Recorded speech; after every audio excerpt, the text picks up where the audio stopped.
안녕하십니까. 송모현 박사의 구독사 원해야 놀자.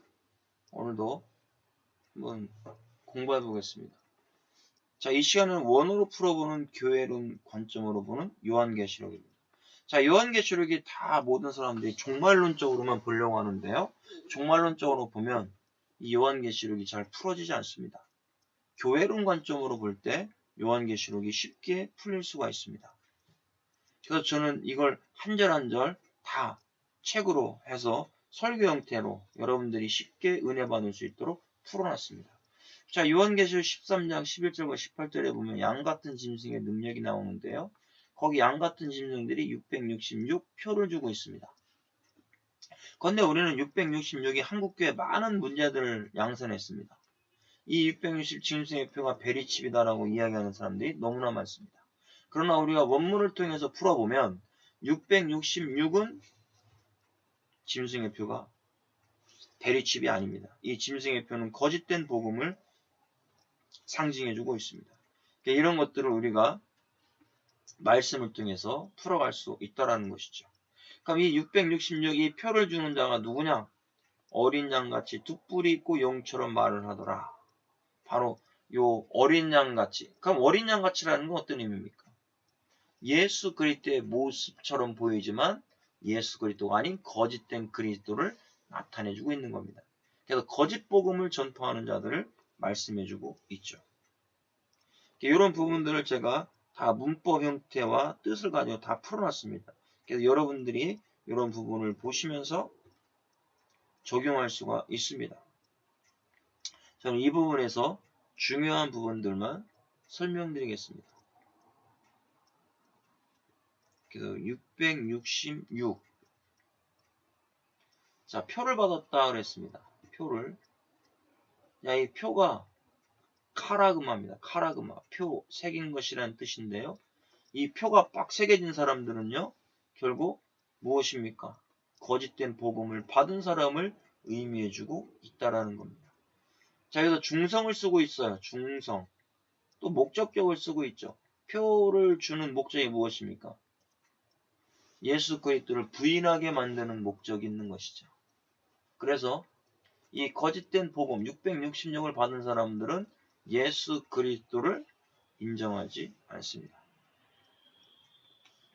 자, 17절에 누구든지 이 표를 가진 자 외에는 매매를 못하게 하니 이 표는 곧 짐승의 이름이나 그 이름의 수다라고 여기서 이야기하고 있습니다. 자, 중요한 것은 계시록은 영혼을 죽이는 악한 세력들과 싸우게 되죠. 그런데 옛날에는 666을 뭐라고 얘기했습니까? 바코드라고 이야기했어요. 바코드. 근데 지금 바코드 안 쓰는 사람이 어디 있습니까? 저와 여러분 다 바코드 쓰잖아요. 과자 봉지에도 바코드 있잖아요. 그럼 이것이 666입니까? 아니잖아요. 근데 이걸 이제는 이 666을 바코드로 이야기하는 사람은 없어요. 근데 요즘 베리칩 가지고 이야기합니다. 이 베리칩하고 짐승의 표는 전혀 상관이 없습니다. 이 짐승의 표를 받은 사람은 죽는 겁니다. 영혼이 죽는 거예요. 그래서 영혼이 죽고 인간을 하나님으로부터 인간을 믿을 수밖에 없도록 만들어지는 거죠. 그렇게 조종해버리는 거죠.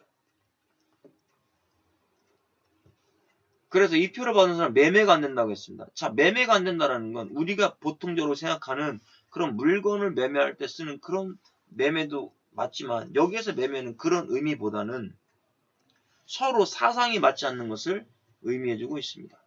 사상이 안 맞는 겁니다. 자, 여기에서 666이라는 단어를 보면 세투르인데 세투로, 사타르, 숨다, 자신을 감추다, 변장하다, 비밀로 하다, 참소하다, 피하다 이런 뜻이 있습니다. 자, 히브리어는 다 숫자 하나하나가 있죠. 이 알파벳에. 이 세투르라는 단어를 다 합치면 666이 나옵니다. 그럼 이 단들을 가만히 보세요. 변장합니다. 자기 자신을 변장합니다. 그리고 자기 자신 거짓된 복음을 전해서 영혼을 죽이고 있습니다. 이게 바로 666입니다. 수로에서 왔어요. 변절하다, 타락하다, 길을 잘못 들다. 이것도 666입니다. 지금 원어로 봤을 때 666은 베리칩을 이야기하는 것이 아니라 거짓된 적 그리스도를 전파하는 자가 666입니다. 이걸 이야기해 주는 거예요.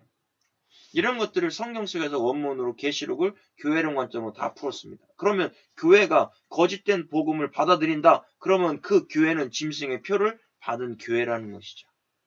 그래서 베리칩하고는 전혀 상관이 없습니다. 자, 여러분들이 시온산의 어린 양 요한계시 14장 14절로 가면은요. 여기에도 이마가 나와요. 이마. 그러면 13장에 있는 이마와 이 이마가 여기 이마에는 어린 양의 이름과 아버지의 이름이 있다고 했습니다. 그럼 그 이마는 뭐라고 얘기할 겁니까? 이건 무슨 베리칩입니까? 슈퍼 베리칩입니까? 말이 안 된다라는 것이죠. 0조로 풀려면 다 0조로 풀든지 6조로 풀려면 다 6조로 풀어야 되는 겁니다. 이 모든 것들을 다 요한계시록을 교회론 관점으로 다 원어를 통해서 풀어놨습니다. 자, 그래서 송광현 박사의 원어로 풀어보는 구독사 시리즈는요. 7권 전체 세트로 구입할 수 있고 낙권으로도 구입이 가능합니다. 이 사이트로 들어가시면 됩니다. 감사합니다.